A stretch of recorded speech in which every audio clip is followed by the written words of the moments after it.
Bismillahirrahmanirrahim. Assalamualaikum warahmatullahi wabarakatuh. Selamat siang adik-adik mahasiswa peserta Make ke 16 ya Pak Oki ya. Ini sudah nggak terasa sudah 16 tahun. Ini saya dulu mengikuti Make dari mulai mahasiswa, Pak Erik, tahun 2009 waktu itu, apa 2010 waktu itu saya ingat sekali narasumber pertamanya waktu Pak Wono. Beliau bercerita tentang bilangan imajiner. Nah, pernah jadi panitia juga waktu S2, S3 di ITB, dan pada kesempatan hari ini pernah jadi peserta walaupun belum menang waktu itu. Jadi pernah merasakan semua posisi Pak Erik, baik jadi panitia, jadi peserta, dan pada siang hari ini diamanahkan untuk bisa berbagi ke adik-adik mahasiswa. Di sini ada guru-guru saya, ada Prof. Setiabudi, ada Prof. Hendra Gunawan, Delina, Pak Oki, Pak Theo, Pak Iwan Pranoto, Pak Erik, sahabat saya. Ini seperti bernostalgia ke ITB, tempat yang atmosfer akademiknya luar biasa tinggi menurut saya gitu ya. Dan itu sebuah apa ya? Mungkin nanti tadi Bu Utri sudah promosi tuh bagaimana S2 dan S3 di ITB, mau merasakan suasananya bergabunglah gitu ya, di ITB. Tapi satu yang saya senang bahwa di ITB itu jaminan terkait masalah apa ya, kesejahteraan teman-teman untuk akademik itu bagus. Jadi teman-teman untuk mau conference, mau jadi beasiswanya banyak, betul-betul banyak.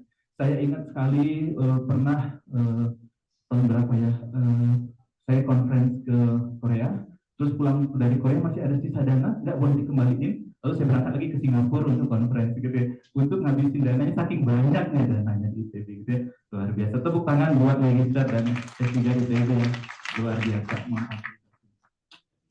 Sebelumnya betul Pak. Nah sekarang saya nggak tahu seperti apa Pak ya, apakah masih sama atau tidak.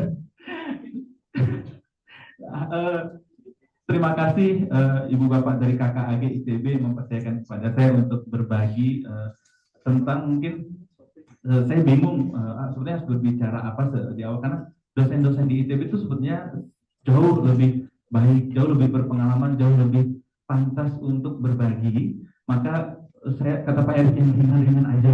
Mudah-mudahan ini ringan gitu Bapak ya, tentang sebuah pengalaman yang saya lakukan bersama mahasiswa-mahasiswa bimbingan S1 saya di UPI, yaitu saya beri judul dari ruang orlik ke ruang sidang skripsi, sebuah perjalanan matematis.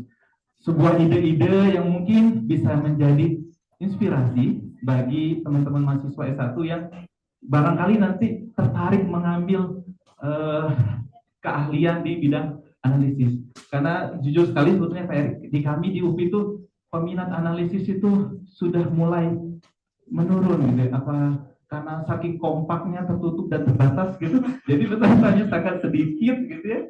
Dan hampir hari ini tuh ada 10 orang dari mahasiswa UPI yang ikut Make Day, tapi dari 10 orang itu nggak ada satupun peminatnya ke KBK analisis. Saya heran juga ini kenapa gitu ya. Nggak tahu apakah di ITB sama atau tidak, mungkin masih banyak yang suka di analisis, tapi di kami kondisinya seperti itu.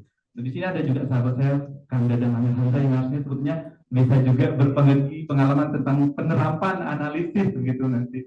Nah, yang saya ceritakan lebih banyak ke tentang kajian yang saya lakukan, yang menurut saya ini sebetulnya bisa menjadi hal yang dilakukan oleh anak-anak S1. Jadi apakah analisis itu susah gitu ya?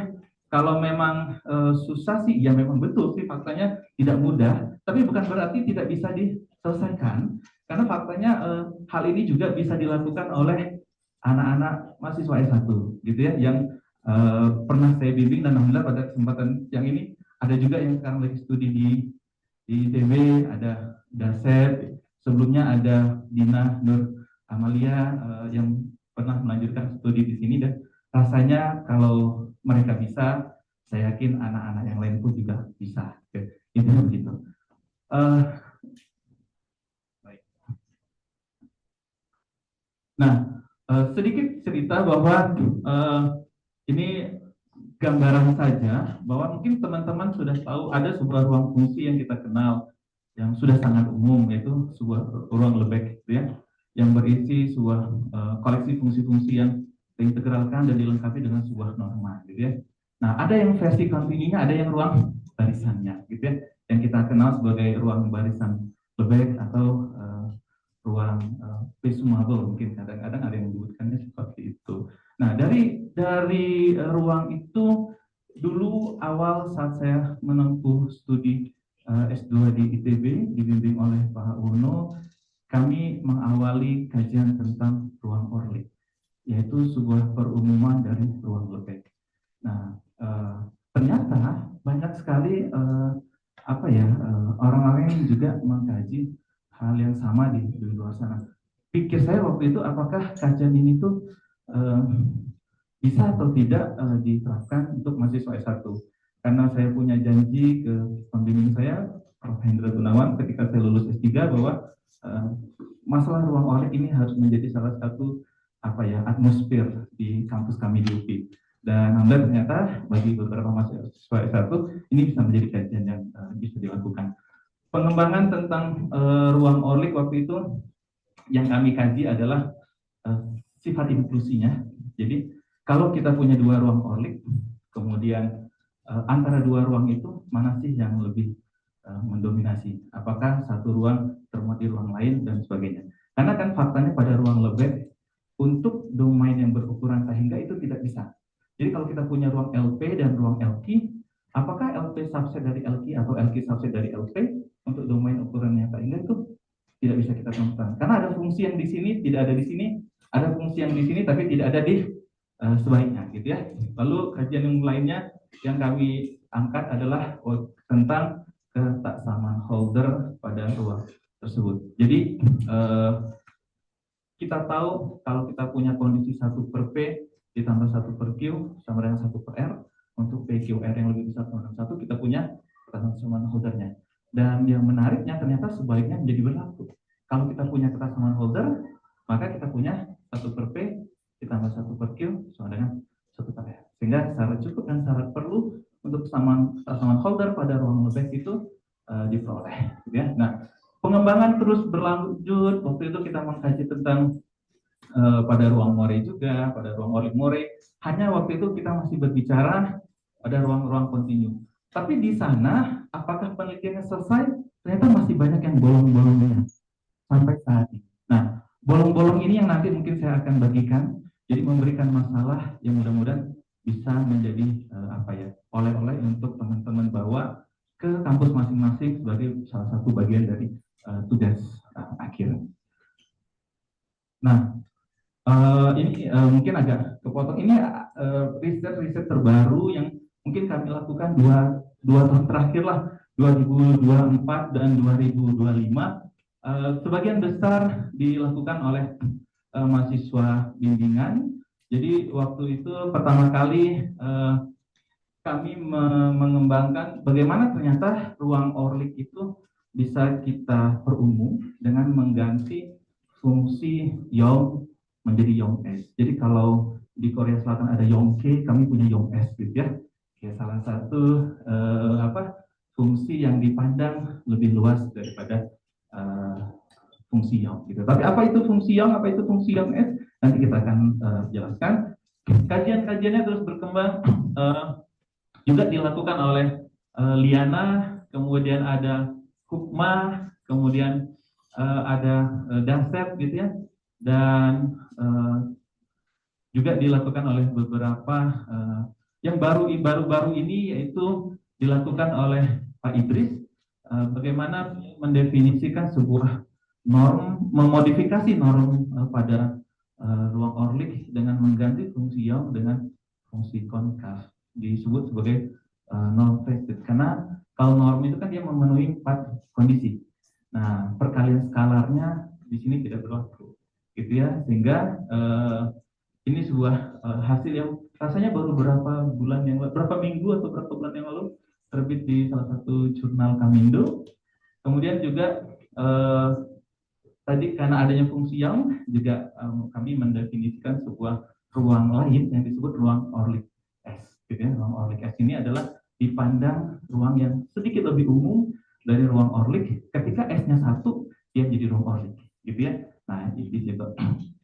Nah, ini mereview, mungkin ada di sini mahasiswa-mahasiswa yang mungkin bidangnya bukan di matematika murni, khususnya di analisis. Mungkin ada yang di aktuaria, mungkin ada yang di statistik, mungkin ada yang di terapan, ada juga yang di pendidikan, gitu ya.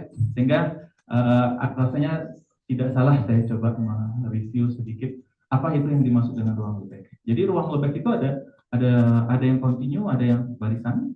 Jadi yang pertama adalah kalau kita berbicara pada ruang lebek kontinu yang dinotasikan dengan L besar, L kapital, itu koleksi-koleksi fungsi-fungsi yang integralkan, di mana dilengkapi dengan sebuah norma, dan norma ini yang menjadi jembatan untuk nanti bagaimana sifat-sifat yang berlaku pada ruang. Lalu ada juga ruang versi barisannya. Jadi kalau tadi koleksi-koleksi fungsi-fungsi, kalau ruang barisan lebek berisi koleksi-koleksi barisan yang dilengkapi dengan sebuah norma yang normanya sebetulnya mirip dimodifikasi. Kalau tadi berbicara integral, berarti berbicara pada sigma, gitu ya. Kemudian ini perjalanan awal tentang menjadi pijakan kami waktu kami mengkaji tentang ruang Orlik itu berangkat dari bahwa kalau kita punya domain berukuran hingga, lalu P1, P2 kurang daripada P1, maka antara dua ruang lebek itu dapat diketahui mana yang lebih dominan. Tapi faktanya pada domain yang berukuran tak hingga itu nggak bisa. Itu yang pertama. Jadi akhirnya apakah pada ruang Orlik itu kita bisa peroleh? Nah, itu jadi apa ya, sebuah pertanyaan waktu itu. Kemudian kami juga melihat bahwa kita kenal ada namanya kesamaan holder pada ruang lebek yang dinyatakan pada 2 dan 3. Yang 3 sebetulnya itu didefinisikan oleh Chung pada tahun 2001, seingat saya, di mana Chung memberikan syarat cukup untuk perumuman kesamaan holder pada ruang lebek. Nah, hasil ini ternyata juga itu ya, serunya matematika itu nggak dapat kita cari cara lain, nggak dapat kita modifikasi, gitu ya, karena tidak ada sifat inklusi pada ruang lebek untuk domain berukuran tak hingga. Ada seorang peneliti dari Turki namanya Osman Playol, nanti teman-teman bisa cari artikelnya. Dia memodifikasi ruang lebek menjadi ruang lebek di Boboti, sehingga sifat inklusinya diperoleh. Nah, itu juga bisa menjadi apa ya, peluang bagi teman-teman. Bagaimana kalau sekarang ada ruang lebek di Boboti? Apakah ruang Orlik di Boboti ada? Apakah ruang Orlik More di Boboti ada? Apakah ruang More yang di Boboti ada? Mungkin itu bisa menjadi bahan-bahan yang bisa dikembangkan oleh teman-teman untuk menjadi tugas akhir di skripsi. Berikutnya adalah nah, ada yang namanya fungsi Young, gitu ya. Jadi sebuah fungsi dikatakan fungsi Young kalau dia memenuhi keempat kondisi. Dia konveks, kemudian dia kontinu, nolnya 0, kemudian ketika X-nya menuju tak hingga, X-nya sama dengan tak hingga. Walaupun beberapa buku atau sumber-sumber jurnal lainnya, nanti teman-teman bisa jadi melihat ada definisi yang berbeda. Contohnya misalkan domainnya berbicara pada real, tapi dia ditambahkan syarat fungsional. Ada dia hanya kontinu kiri saja dan sebagainya.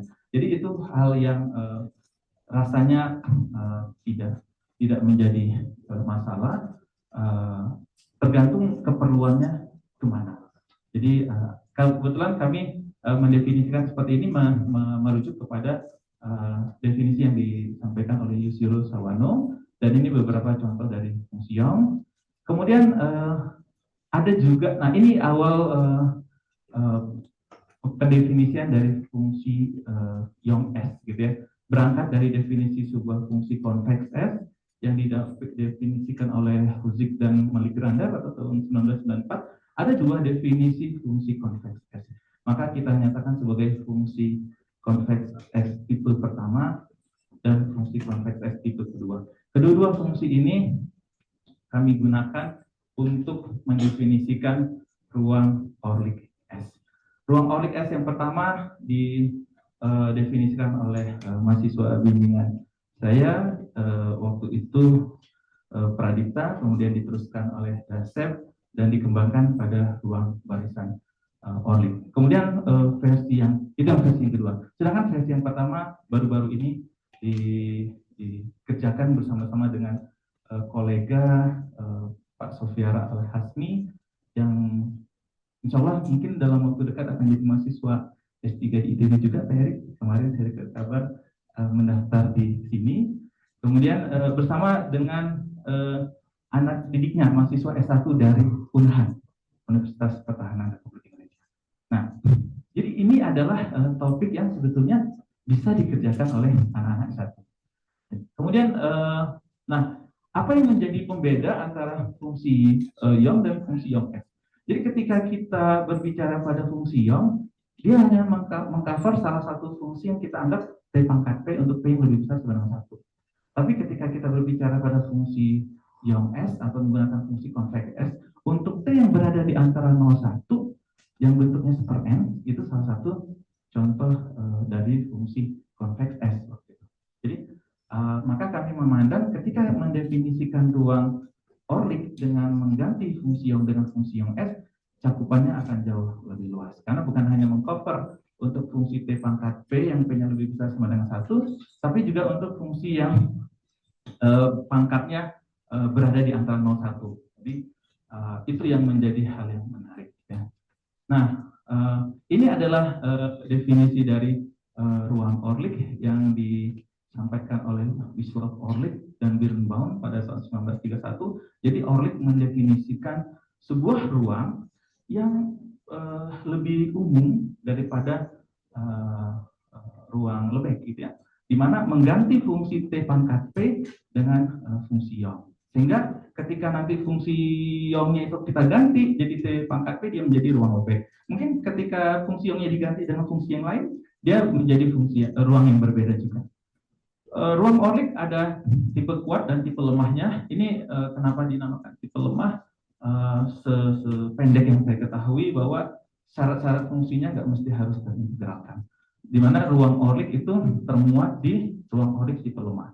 Nah, saya berikan warna merah sebagai catatan bahwa sampai hari ini kami juga belum melanjutkan kajian ini. Apakah subset ini sejati atau tidak?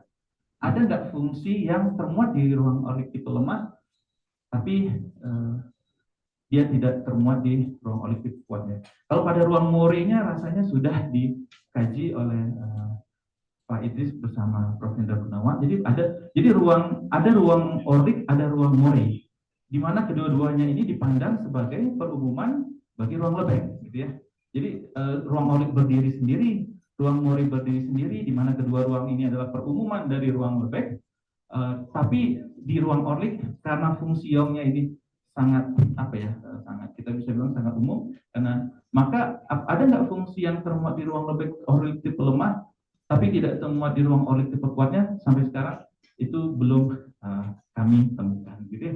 Nah, kenapa ruang Orlik dipandang sebagai perumuman dari ruang Lebesgue? Ketika kita mengambil fungsi Vt-nya adalah T pangkat P, maka ruang Orlik itu akan menjadi ruang Lebesgue. Membuktikannya mungkin tidak terlalu susah, ya.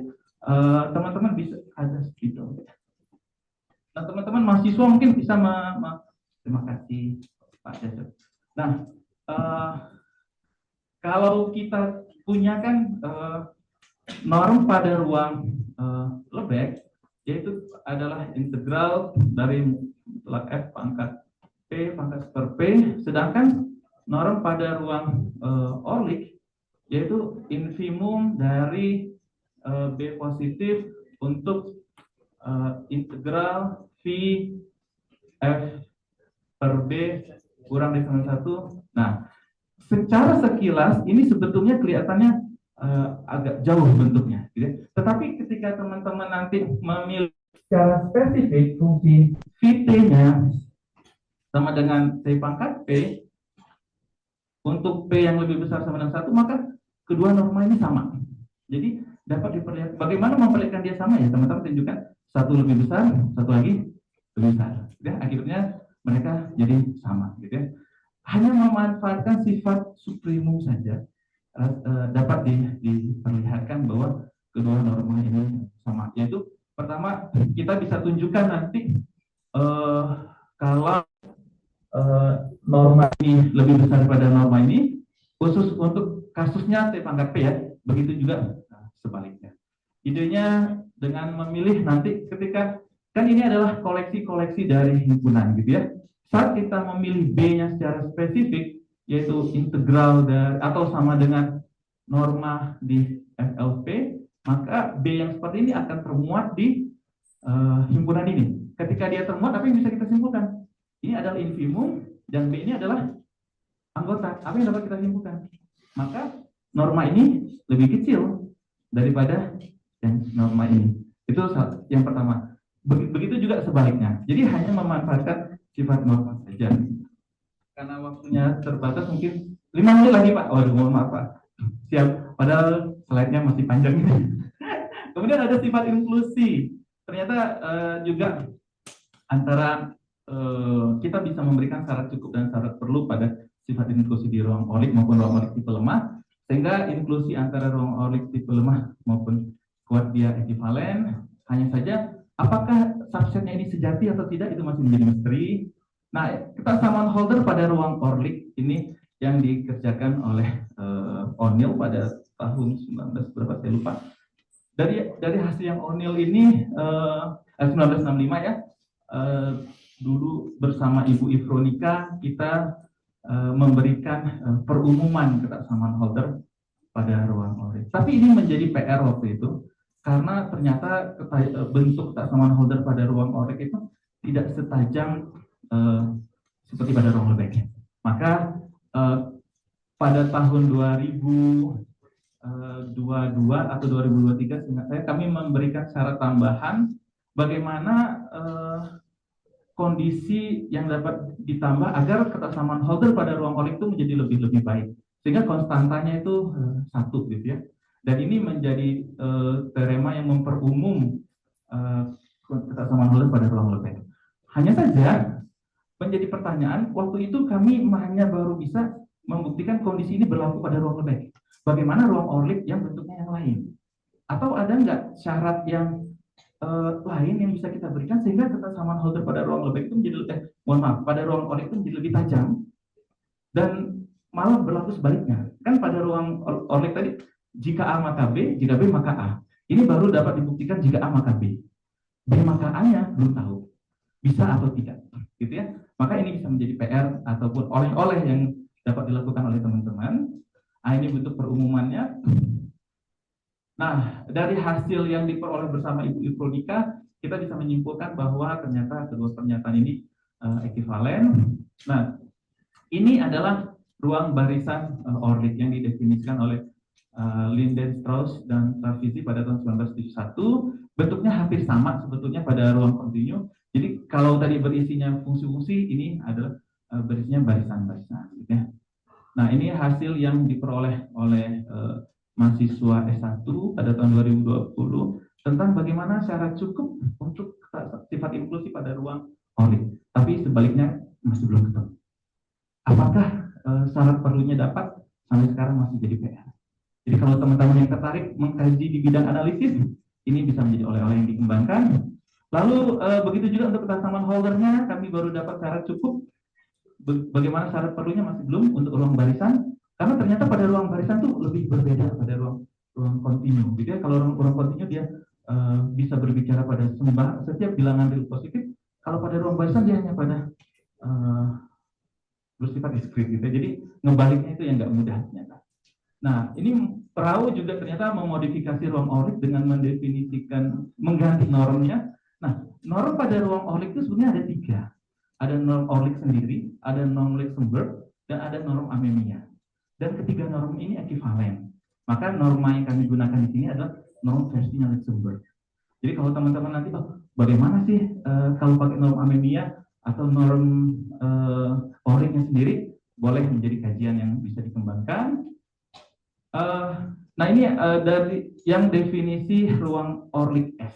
Jadi tahun 2025 bersama Pak Hasmi kami mengkonstruksi sebuah ruang, memodifikasi lah ya, bukan mengkonstruksi, mohon maaf, memodifikasi dari ruang ORLIK menjadi ruang ORLIK S dan ternyata ini ada ruang kasibana.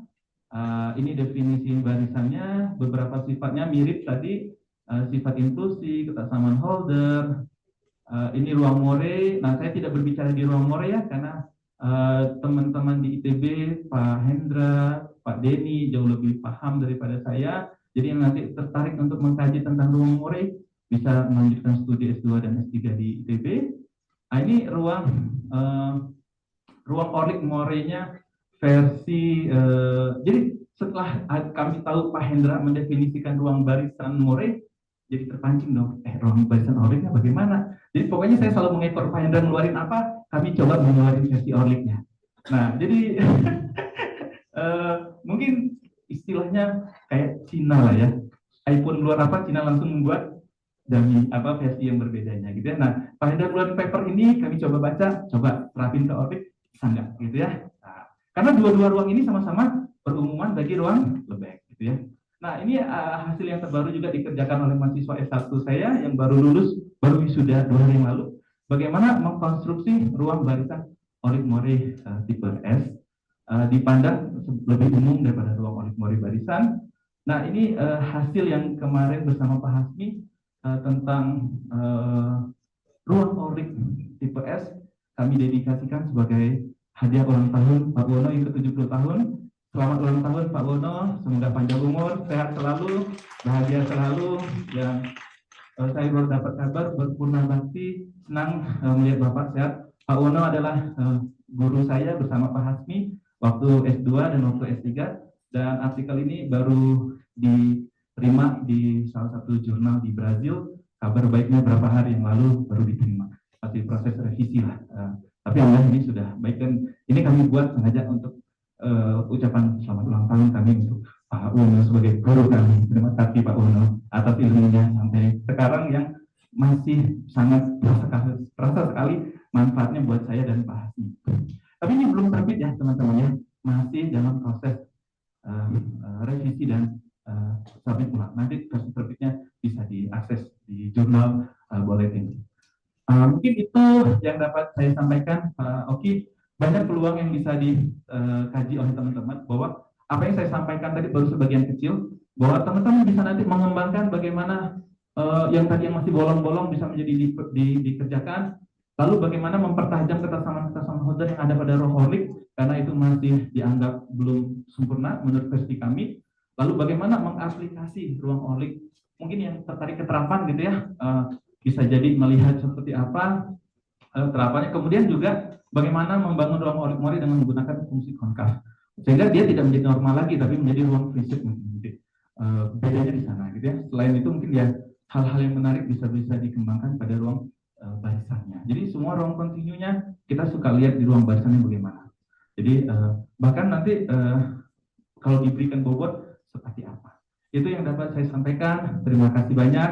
Akhir kata saya akhiri. Wabillahi taufiq wal hidayah. Assalamualaikum warahmatullahi wabarakatuh.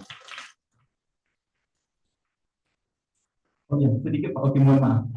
Ini ada yang mungkin buku yang menarik nih, yang dibuat oleh sahabat saya Pak Idris tentang matematika punya kesamaan. Ternyata Pak Idris itu bisa membuktikan kesamaan Young, kesamaan AMGM, kesamaan Chebyshev, kesamaan Holder, Minkowski, dan Bernoulli itu ekivalen. Jika satu maka berikutnya, begitu juga sebaliknya, gitu ya, pada ruang Lebesgue. Apakah hal ini bisa dikembangkan pada ruang Orlik, gitu ya, atau ruang More, gitu ya? Kita punya kesamaan Holder pada ruang More, pada ruang Orlik. Kita juga punya kesamaan Young pada ruang Orlik. Ekivalen nggak? Ayo, gitu ya. Kalau yang tertarik boleh beli bukunya beliau. Nah, matematika punya kesamaan, gitu ya, judulnya begitu. Silakan. Itu dari saya, terima kasih. Lagi pertanyaan. Wah, ini harus banyak di Pak untuk mempromosikan ya, mempromosikan analisis juga dan juga Pak Idris. Oke, kita sampai pada sesi tanya jawab, dan saya akan persilakan untuk tanya jawab mungkin sekitar 10 menit. Tiga penanya pertama, silakan angkat tangannya. Ini bukan diuji loh, Pak. Ada yang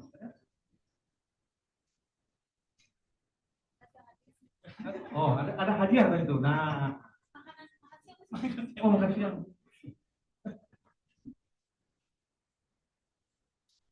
Oh,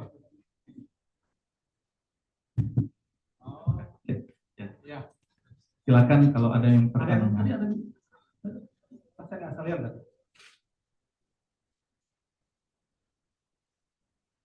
Mau mengkonfirmasi juga boleh. Misal, oh kayaknya ada yang keliru deh Pak itu. Ah. Boleh. Jadi bisa jadi bahan diskusi. Ya. Silakan.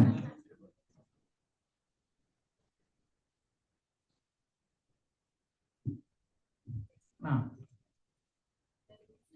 kalau atau saya dulu mungkin saya untuk pemanasan ya. Oke, deg-degan nih. Kalau pertanyaannya terlalu mudah jangan diketawain banyak lah. Tadi ada contohnya fungsi yang itu sepakat P itu ya, Pak. Itu konveks ya. Apakah setiap yang konveks fungsinya nggak? Nggak itu makanya bertanya gitu ya. Apakah setiap kalau dia syarat salah satu fungsi yang itu dia memang konveks Pak. Tapi apakah setiap fungsi konveks itu dia yuk, sejauh yang saya ketahui kayaknya enggak. Karena dia masih ada syarat tambahan yang harus dipenuhi sebagai salah satunya mungkin fungsi konveks yang mungkin nilai di nolnya tidak nol, nah itu tidak masuk dari pengertian fungsium. Karena kan tadi fungsiumnya selain dia konveks, nilai di titik nolnya dia harus nol gitu. Mungkin salah satu gitu. Oh, oke ya. Mungkin itu yang bisa saya jawab. Ayo dong. Ada lagi? Tapi saya nggak dapat hadiah. Nah, untuk artikel-artikel ini mungkin saya menambahkan Pak. Oke. Jadi kalau misalkan teman-teman mahasiswa yang tertarik bisa tinggal cari aja di Google ruang Aurik Mori atau Aurik Mori Species. Biasanya akan banyak muncul kajian-kajian tentang ruang Aurik. Baru-baru ini bahkan kalau saya nggak salah beberapa bulan yang lalu ada buku yang keluar tentang generalized Aurik species dan terapannya. Jadi bagaimana berbicara, tapi bukan ditulis oleh saya ya, gitu ya, oleh penulis lain. Silakan teman-teman bisa download untuk rasanya free, bisa di download untuk jadi bahan sumber kajian kalau yang arah penelitiannya ke analisis khususnya tentang ruang fungsi, gitu ya. Silakan teman-teman bisa cari. Ya, silakan Pak Yudi. Oh, Pak Yudi, ada dua Yudi.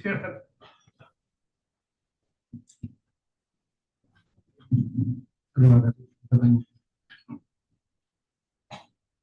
Saya dari UNJ. Ini yang mau saya tanyakan bukan terkait materinya. Jadi prodi kami matematik di UNJ ini sudah berusia tahun depan 25 tahun ya, mau silver apa itu. Jadi topik analisis ini tidak populer di prodi kami. Sama juga Pak.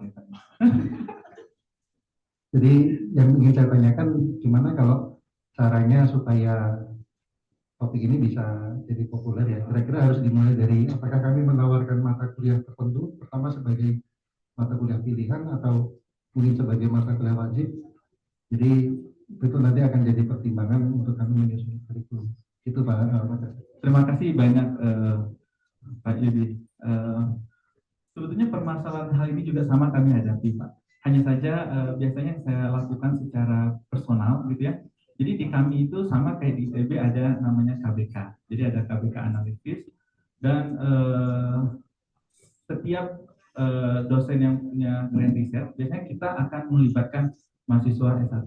Tapi yang nanti mungkin juga harusnya mungkin bisa menjawab mungkin dasar kemarin kenapa tertarik ngambil analisis ya di UPI gitu.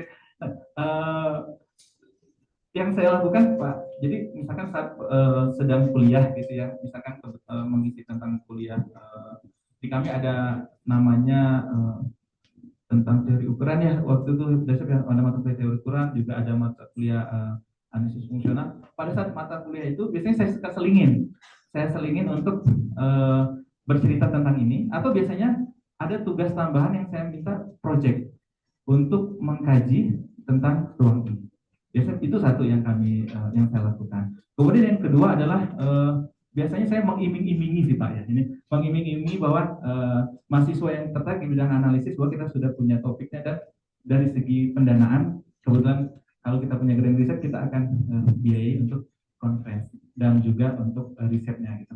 Dan ternyata itu sangat membantu sekali, dan ini juga bisa jadi motivasi. Kemarin waktu Dasep dapat beasiswa PDP juga, bahwa salah satu yang sangat besar penilaiannya ketika hasil-hasil publikasi, hasil-hasil skripsi ini dipublikasikan gitu ya. Jadi dulu bahwa saya pribadi menyampaikan ke mahasiswa-mahasiswa bimbingan bahwa kita sama-sama, dan saya berani membiayai untuk mereka conference dan publikasi, karena itu ternyata sangat bermanfaat buat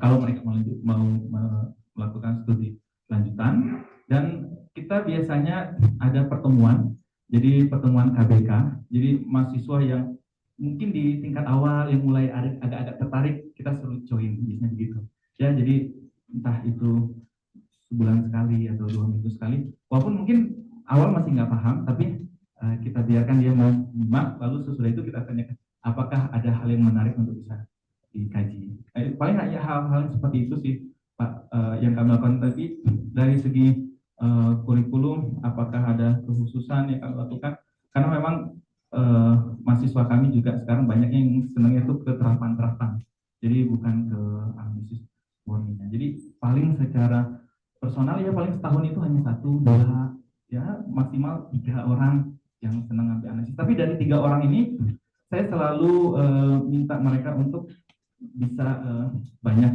memberikan pengalaman dengan mengikutkan mereka conference, mengikutkan mereka. Biasanya kalau saya kayak kemarin ya, kita conference ke Medan. Jadi kalau teman-temannya yang seru ya sama pembimbingnya diajak jalan-jalan ke Medan, nah itu jadi itu jadi pemancing untuk yang adik-adik kelasnya gitu. Biasanya begitu kita gitu. Jadi kita paling begitu. Dan biasanya paling saya membangun kedekatan personal aja. Jadi dalam saat bimbingan itu nggak serius, jadi paling serius tapi maksudnya sambil serius sembari diselingi dengan makan-makan, ajak makan keluar. Jadi merasa ternyata KBK analisis itu seru gitu ya. Jadi apa yang pernah dilakukan di KBK analisis di ITB saya lakukan, karena dulu setiap ada acara Pak Hendra sering ngajak makan keluar, Pak Teus bikin makan keluar, itu saya terapkan ke mahasiswa S1, dan itu menjadi daya tarik sih menurut saya. Itu aja sih Pak yang saya lakukan, membangun kedekatan dengan mahasiswa yang senang analisis. Walaupun faktanya ya paling hanya 1-2, dan tahun ini memang tidak ada gitu ya yang suka dianalisis gitu. Itu mungkin Pak Yudi yang bisa saya sampaikan. Mungkin barangkali dari Ibu Bapak dosen-dosen di ITB yang mungkin bagaimana kalau di ITB seperti apa cara untuk menarik mahasiswa senang analisis Pak Oki. Wah, terus kami belajar semua Pak. Oke lah, ya nggak mungkin kita terus ngobrol, jadi waktu sudah habis ya. Sekali lagi tepuk tangan untuk Pak Al yang sudah memberikan presentasi yang sangat menarik dan juga berbagi tentang bagaimana untuk meningkatkan minat ke dalam analisis. Kami juga masih mengalami masalah tersebut ya. Oke, mungkin kita tutup ya. Saya serahkan pada pembicara. Mungkin saya izin menutup sebuah pantun oleh Pak. Boleh. Karena saya biasanya selalu menutup dengan sebuah pantun nih. Waduh. Ini sebuah pantun yang memang sudah saya siapkan khusus untuk promosi Mas D juga Pak. Nah, tadi kan kalau saya promosi teman-teman saya dengan promosi Mas D. Ini kan mungkin mahasiswa sebagian besar akan skripsi gitu ya. Memang mengerjakan skripsi itu mudah gitu ya. Tapi mungkin ada pesan lah yang ingin saya sampaikan dari sebuah pantun. Bukan hanya sebuah pantun, tapi sebuah pesan gitu ya. Mengerjakan skripsi itu memang nggak selamanya mulus ya. Tapi kalau kita serius, insya Allah pasti lulus gitu ya. Kalau biar silaturahmi kita nggak putus, bolehlah tahun depan ikut McD terus gitu. Terima kasih. Promosi McD. Itu dari saya, terima kasih. Ya.